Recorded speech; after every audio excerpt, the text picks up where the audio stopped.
My name is Sabrina Whitaker, and I was 32, the night my family decided I existed only to fix their problems. We were crammed around my grandfather's old dining table in Indiana when my older sister leaned back in her chair, looked past me like I was air, and said, almost laughing, "Some people just need to feel needed, even when they clearly aren't." The room didn't go completely silent, but the noise changed. Forks slowed. Conversations thinned.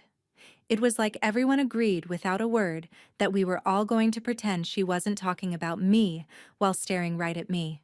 I felt every pair of eyes land on my face. Mom's quick glance, the tight little smirk curling at the edge of my sister's mouth, the way my grandfather's gaze stayed on his plate but never really missed anything. I had been the extra paycheck, the emergency contact, the quiet solution for so long that they honestly believed I would swallow this too. Instead, I raised my glass and smiled. "Perfect," I said. "Then I'm not." I set the glass down, pulled out my phone, and opened the one app nobody at that table ever thought I would touch. 2 taps and a confirmation screen later, the account that kept my sister's little world from collapsing wasn't doing that anymore. 5 minutes after I slipped my phone back into my bag, her expression shifted. Her jaw actually dropped. Mom went pale in a way mascara couldn't hide. Granddad finally looked up. "Before I tell you what he said, and what happened after I walked out, tell me, what time is it for you right now, and where are you watching from? I'm curious to see how far this story will travel." By the time I got back from Indiana, the silence in my apartment felt heavier than usual. On paper, what I did at that table was simple. I took away a payment I never should have been making in the first place. In real life, it had taken years of being the dependable one to get there. The dependable daughter, the dependable sister, the one who could be counted on to show up, cover the gap, smooth things over so no one else had to change. I am the younger sister by 3 years. My older sister, Jocelyn Whitaker, had always been the center of my mother's universe, even when we were kids. Back then, it showed up as little things. Who got the new shoes? Who got the last piece of dessert? Whose excuses were forgiven? As adults, it turned into something more expensive. Instead of extra cookies, Jocelyn got extra chances. Instead of an apology, I was expected to offer solutions. My mother, Deborah Whitaker, makes a point of saying she raised us on not very much, which is her way of explaining why she still acts like survival depends on keeping everyone happy. She talks about loyalty like it is the same thing as obedience. She wraps guilt in concern, and if that does not work, she reminds you how tired she is, how much she sacrificed, how ungrateful it would be to tell her no. Her husband, Andrew Parker, slid into this story a few years ago. He is not a bad person in the dramatic way people like to hear about online. He is the kind of man who floats. He will stay in a job he hates, in a house he cannot afford, in a marriage that is eating him alive, as long as somebody else keeps the bills from catching fire. With my family, that person has always been me. When my sister had her first child, the conversation about help sounded reasonable. Daycare in their part of the state cost more each month than my first apartment. They were behind on everything already. My mother called first, then texted, then called again. She never asked me directly to pay for daycare. She just painted a picture of my niece's future as if it depended entirely on whether I stepped in. By the time the second child was old enough for the same preschool, it was not a conversation anymore. It was a system. I set up the automatic payment once, as a temporary solution. I told myself I would do it for a few months. 3 at most. Long enough for them to find a cheaper option or pick up more hours or make some kind of plan. Months passed. Nothing changed. The daycare drafted its tuition on the first business day, like clockwork. Every time I saw the withdrawal in my banking app, a little note attached to the transaction reminded me whose kids I was paying for. It stung, but it was easier than waiting for the late-night phone calls I knew would come if the payment failed. Easier than listening to my mother describe imaginary consequences in a shaking voice until I caved. Deborah never said, "You owe us." She did not have to. She would send pictures of the kids at school and write little captions about how lucky they were to have family who stepped up. She would talk about how hard things were for Jocelyn and Andrew, how they were doing their best, how some people were dealt a tough hand. The implied line was always the same. If I refused, I would be the one turning my back on those children. It did not matter that I lived in a smaller place than they did. Skipping trips, delaying repairs, and saying no to things I wanted so tuition would clear on time did not seem to count for much either. In our family, the story was simple. Jocelyn struggled. I succeeded. Therefore, I helped. That story worked for everyone but me. Sitting alone after that dinner, I could feel the weight of every quiet yes I had ever given. All the times I drove over with grocery bags so my niece would not hear the word no at the store. Every extra shift I picked up so the next month would not be a crisis. All the little ways I had trained them to believe I would always catch the fall. They were not villains in the movie sense. They were just used to me being the net under their tightrope, invisible until the moment they needed it. They did not have to look down. They never had to wonder what it cost. I did. By day, I managed projects for a logistics company, the kind of job where every delay comes with a spreadsheet and a number.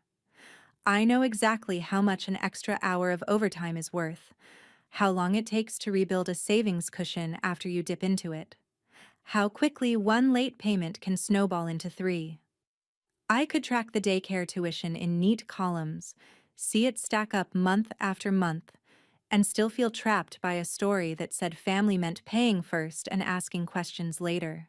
Most of my coworkers assume I am good with money because I say no to happy hours and impulse trips.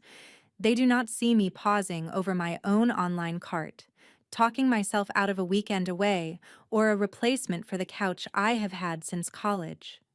They do not hear the way my mother's voice echoes in my head when I think about buying something just for myself. The tuition I canceled that night was not just a number on a screen.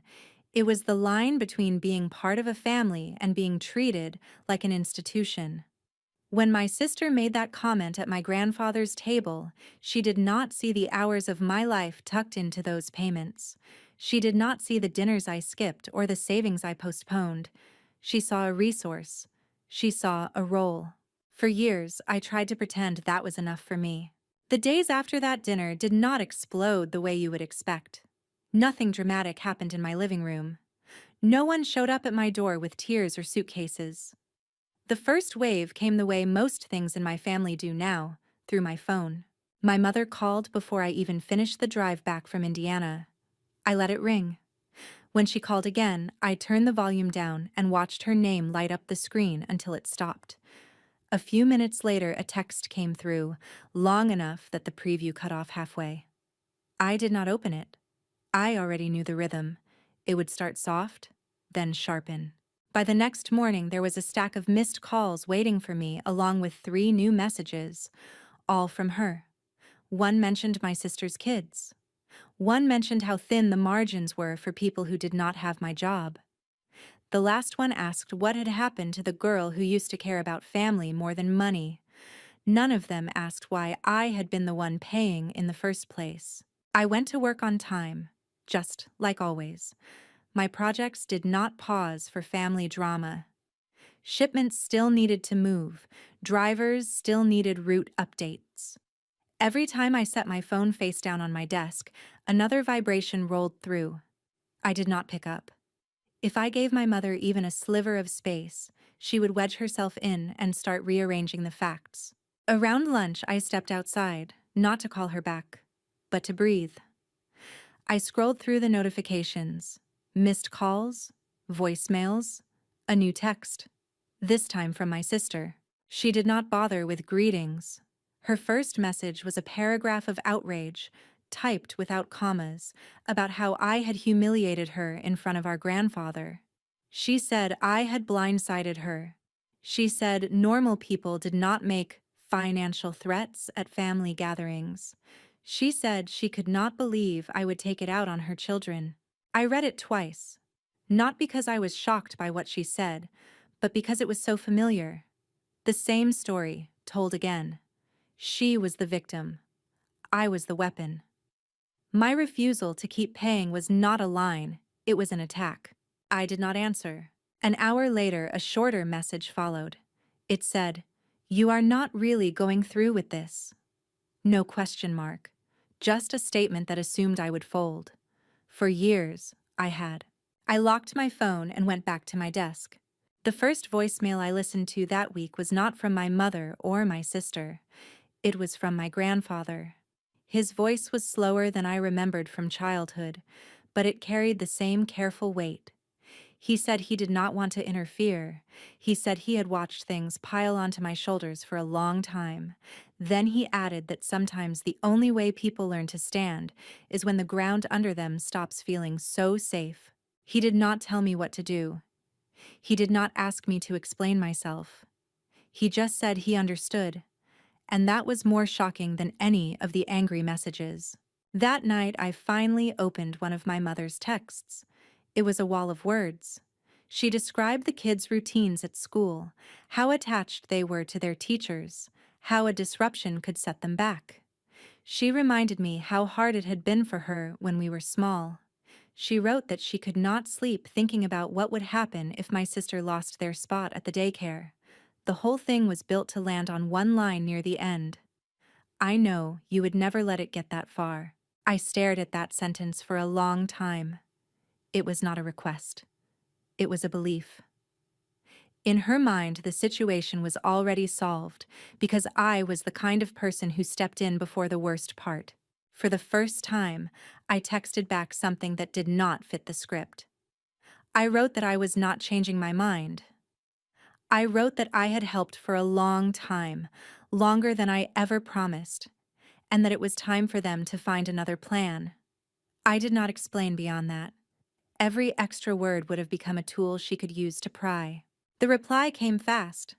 She told me I was being cold. She told me I was letting money harden my heart. She said she had not raised me to be this way.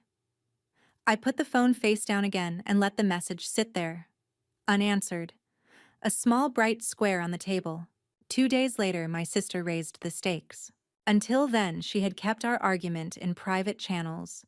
That afternoon, she shifted to the family group chat, a place usually reserved for birthday photos and holiday plans. She posted a long message about some people forgetting where they came from. She praised the idea of relatives who step up without needing credit.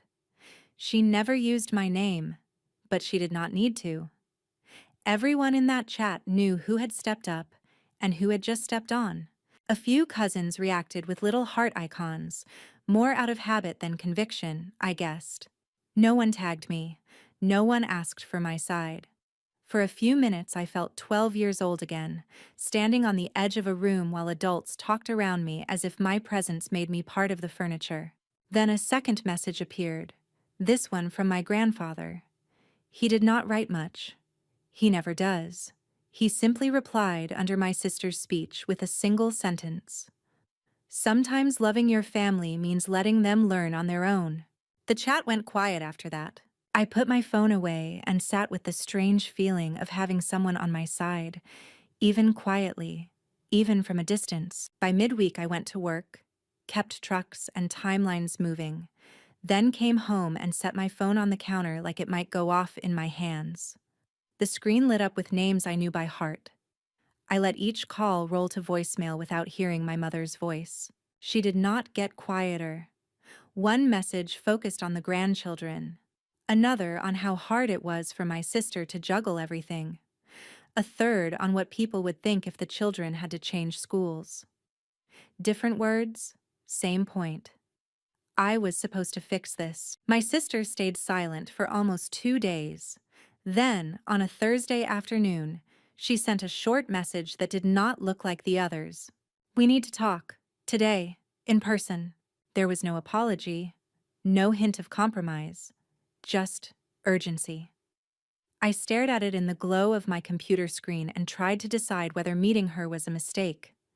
Not going would mean more messages, more calls, more attempts to drag other relatives in. Going meant walking into whatever speech she had rehearsed. I told her I had an hour after work. She picked the place without hesitation, a strip of parking spaces across from the preschool where her children spent their days. She wanted the building in the background, the sound of kids on the playground, every prop she could get. The sun was low when I pulled in. Parents were buckling toddlers into seats, carrying art projects and backpacks. I parked at the edge of the lot and turned off the engine. For a few seconds, I just sat there, listening to the noise on the playground and my own heart thudding in my ears. My sister's car was already there. She leaned against the hood with her arms folded, eyes on me as I stepped out. There was no hug, no small talk. She went straight for the wound. "I cannot believe you did that," she said. "At Granddad's table, in front of everyone." Her voice carried just enough to reach me and no farther. To anyone walking by, we probably looked like two sisters having a tense but ordinary conversation about pickup. I did not answer right away. The old version of me would have started explaining, filling the silence with context, apologizing for how things looked. This time, I let the pause stretch. "You humiliated me," she said when I did not rush in. "You made my life a spectacle. Do you know what Mom said after you left? She said she did not even recognize you." There it was again, the idea that I had turned into someone unfamiliar, as if all the years of quiet help were the real me, and this resistance was the mask. I told her I had not wanted a scene. I told her I had made a decision about my own money. I kept it that simple. "Your own money," she repeated. "Like their tuition is not your concern? Like you are not part of this family?" Behind her, a teacher opened the preschool door and waved a child toward a waiting parent. The ordinary sweetness of it made my sister's words feel heavier. This was the picture my mother always painted when she wanted something. Children at a doorway I was supposed to hold open. My sister stepped closer. "You know what happens if that payment does not go through again?" she said. "They start looking at other families for the spots. They move us down the list. We lose our place. Do you really want to be the reason your niece has to start over somewhere else?" Every part of her argument assumed the same thing, that my job was to absorb the consequences of her decisions so her children never had to feel them. It sounded noble when my mother said it. Standing in this parking lot she had chosen as a stage, it sounded like what it was, an expectation. I told her calmly that it was her responsibility to make sure her children were taken care of. Not mine, not our mother's, hers and her husband's. I did not raise my voice. I did not list the months I had already paid for, or the nights I lay awake doing math instead of sleeping. I just stated the boundary. She looked at me as if I had started speaking another language. "You can afford it," she said. "You live by yourself. You do not even have kids. What are you hoarding it for?" It was an old line, one she and my mother had both used in softer forms over the years. This was the first time I heard it without padding. I told her I was not hoarding anything. I was paying for my own life, which was more than enough. Choosing not to fund her choices was not an attack. It was a correction. "So that is it?" she asked. "You are just going to watch us drown?" I thought about all the times I had thrown out life preservers before she even noticed the water rising. Late payments covered without a word, groceries bought, transfers sent again and again. Somehow, in her mind, none of that was evidence that I cared. It was just background noise. I told her I was not watching her drown. I was stepping out of the pool she kept dragging me into. We stood there for a minute, the gap between us wider than the few feet of asphalt. My sister shook her head like she had reached some sad conclusion about my character. "I do not even recognize you," she said again. Mom was right. I did not point out that for the first time in years I recognized myself. When I got back into my car, my phone buzzed again. This time, it was not my mother or my sister. It was a name that rarely appeared on my screen unless something serious was happening. My aunt, Kathleen Morris, had sent a simple message. "Call me when you have a minute. It is about your mother." By the start of the next week, the consequences stopped feeling theoretical. An email from the preschool landed in my inbox. The subject line was polite and firm. It mentioned an outstanding balance, a late fee, and the possibility of losing enrollment if the account was not brought current soon. My name sat at the top as the billing contact, even though I was no longer the one paying. I stared at it for a moment. The tone was gentle, but the meaning was clear. The safety net they took for granted was gone, and now the people actually responsible for the bill had to feel the ground under their feet. I forwarded the message to my sister and my mother without comment. No explanations, just a subject line that said, "This is not mine anymore." Minutes later, my phone buzzed. I did not recognize the number, but the area code matched the preschool. I stepped into an empty conference room before answering. A director with a calm voice asked if everything was all right. She said they had noticed the payment method on file had failed, and because my contact information was still attached to the account, they wanted to make sure they were speaking to the right person. I told her I was no longer responsible for tuition, that the parents would be handling it from now on. Saying it out loud to someone outside my family felt strange and solid. She thanked me and said they would follow up with my sister directly. By the time I walked to my car after work, there were several missed calls from my sister and one from my mother. I sat in the driver's seat and watched the screen light up again. This time, I answered. My sister's voice hit my ear at full volume. "They called me at work," she said. "In the middle of my shift. Do you know how that looks? Do you know how it feels to have them say there is a problem with tuition?" I told her it probably felt like what I had felt every month watching the withdrawal come out of my account, hoping nothing else bounced. She did not hear that. She jumped straight to the daycare's warning. Spots were limited. Families waited for openings. If they did not pay soon, someone else would take that space. She said the word space like it was a birthright, not something rented 1 month at a time. "It is one payment," she said. "One. You can cover one more month while we get things sorted. After everything you have already done, what difference would it make?" The difference, I thought, was that this time she knew exactly what she was asking. There was no pretending the bill had gone away on its own. The email, the phone call, the possible consequences were all laid out where she had to look at them. I reminded her that I had already said no. I told her the school was speaking to the right person now. There was a pause, then a sharp inhale. "You really are serious," she said. "You would rather see us scramble than lift a finger. You have turned into someone I do not even recognize." She hung up before I could answer. Later that evening, a text from her husband appeared. His messages never came with the same heat. He wrote that things had been tight, that they were behind on more than just tuition, that he was trying to pick up extra hours. He asked if there was any way I could help them bridge this just once more, so the kids would not have to change anything. I read it carefully. Beneath the wording sat the same assumption. Any crisis touching those children belonged automatically to me. I typed out a response that was longer than it needed to be, then deleted most of it. In the end, I wrote that I hoped they found a solution, but I could not be part of it. I hit send and turned my phone face down on the table. That night, my mother called again. When I let the call go to voicemail, she shifted to the family group chat. She did not name me, but she described grown children who forget who carried them when they were small, and people who would rather hang on to a bank balance than keep a family stable. A few relatives added sad face emojis. No one addressed me directly. My grandfather did not reply. Instead, my Aunt Kathleen sent me a separate message, a line asking if I was free to talk later about something she had been holding on to for a while. I told her I would call the next day. Meanwhile, my sister sent one more message, not to me, but to the group.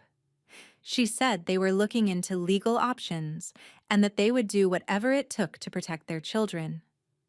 The words were heavy, but the threat was hollow. You cannot drag someone into court for refusing to continue a favor they never owed you in the first place. What struck me most was the silence that followed. No one rushed in to cheer her on or echo her anger. The next morning, I woke up to a reminder from my calendar. The tuition draft date had passed.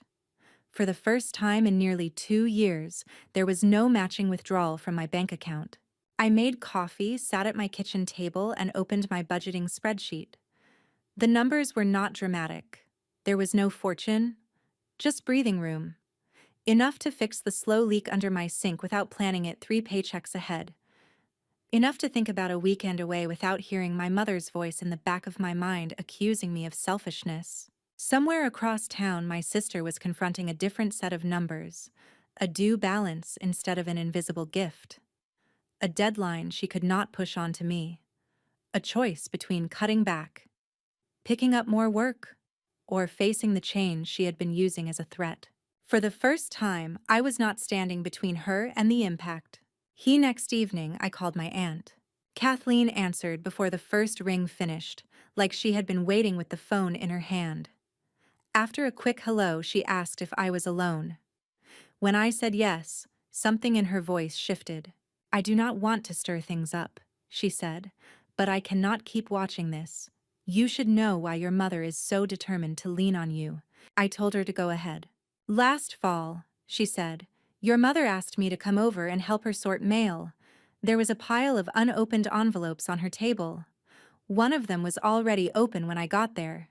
It was from an insurance company, about a policy your father took out years ago. My father had been gone for a long time. I thought everything tied to him had already been handled. He listed both you and Jocelyn on it," she said. "It was not millions, but it was more than a little help. Enough to clear some things, enough to buy time."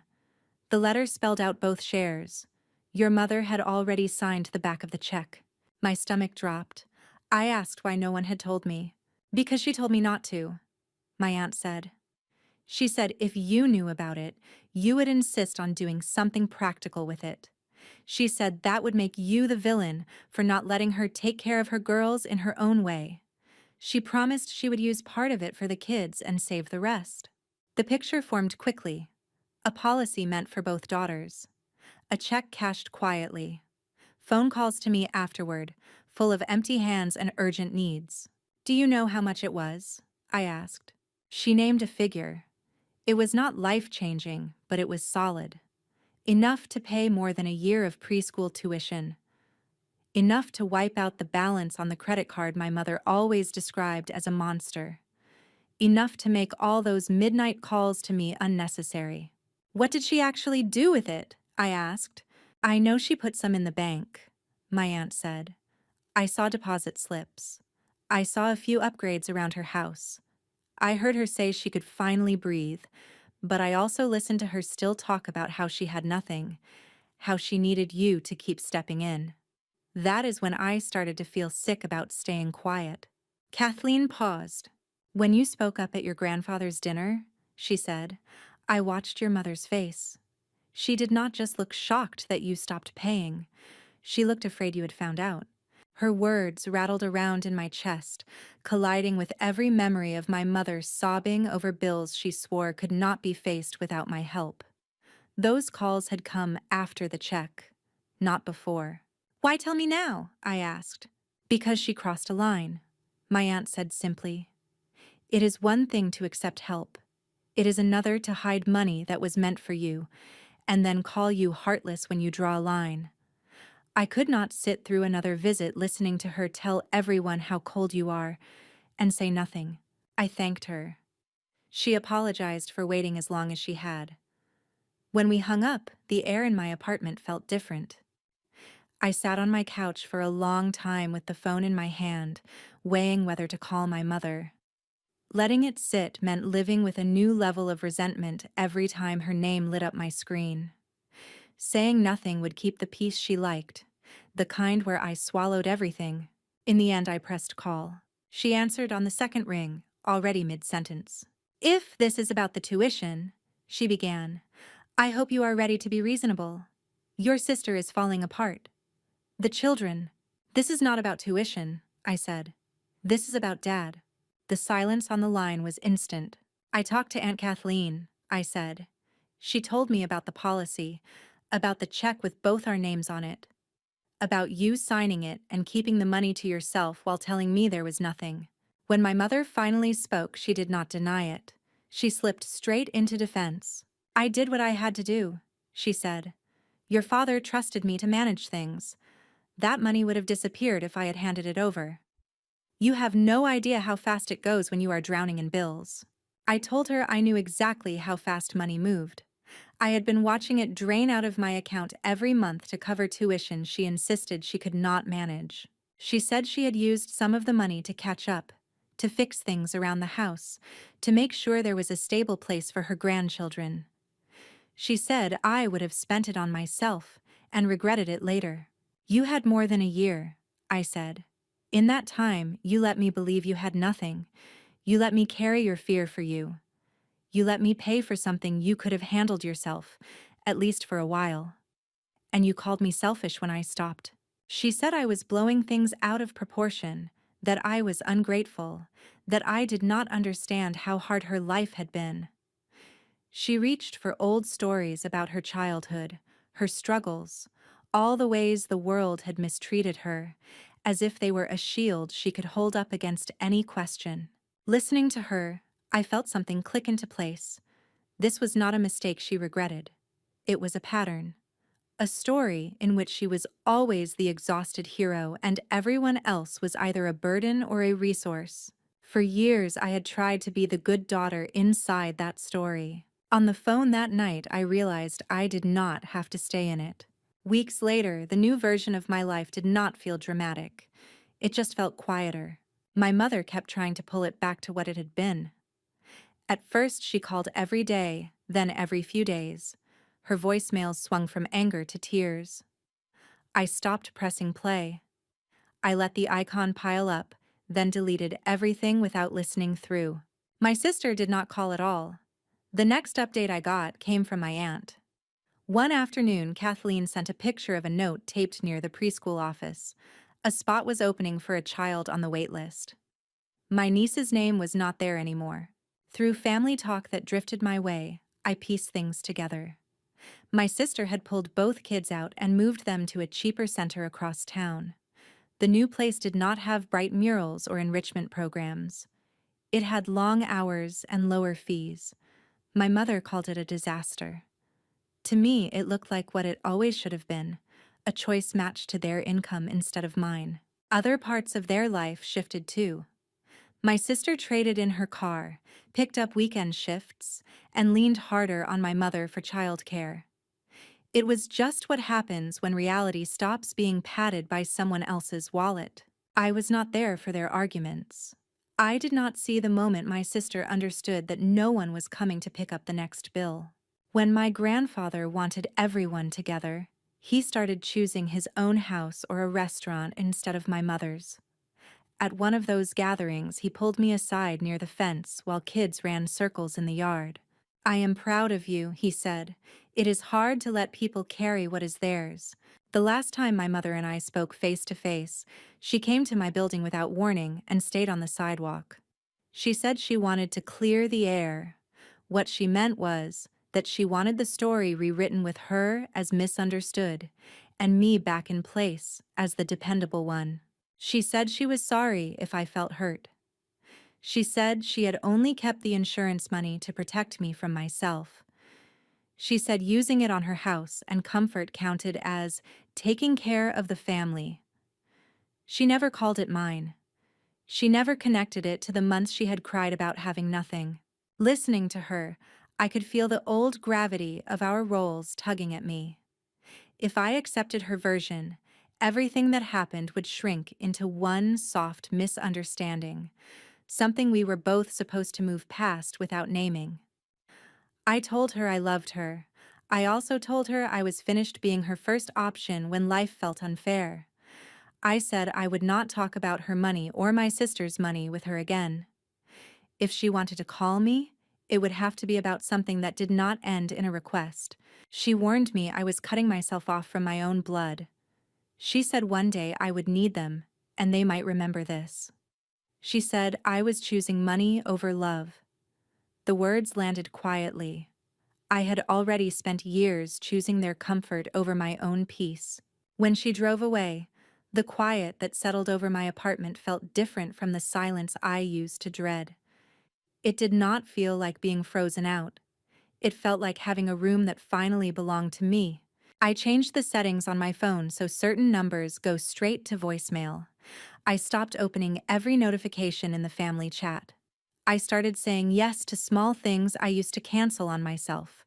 A short trip, a class I wanted to take, replacing something in my apartment that had been broken for years. My sister and I still have not spoken. I see her name in threads I scroll past and in photos someone else posts. My nieces look fine in their new uniforms. They are learning something real. That stability depends on choices inside their own home, not on a relative covering their tuition from across town. Drawing this line did not fix my family. It did not make my mother honest or my sister grateful. What it did was put the weight of each person's decisions back into their own hands. My mother now has to live with relatives who know she hid money that was meant for her daughters. My sister has to live with knowing that the safety net she mocked came down the moment she treated it like an obligation instead of a gift. I have to live with the distance that followed. The lesson for me is simple. Generosity without boundaries turns into a slow kind of self-erasure.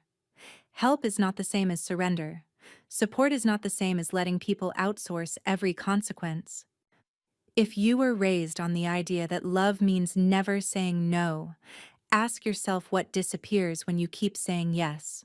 Your savings, your time, your sleep, your sense of being more than a solution. You do not owe anyone unlimited access to those things, even if they share your last name. Thank you for staying with me through the whole story. If any part of it felt familiar, you are welcome to share your version in the comments so someone else scrolling by might see themselves in your words and realize they are allowed to set a line too.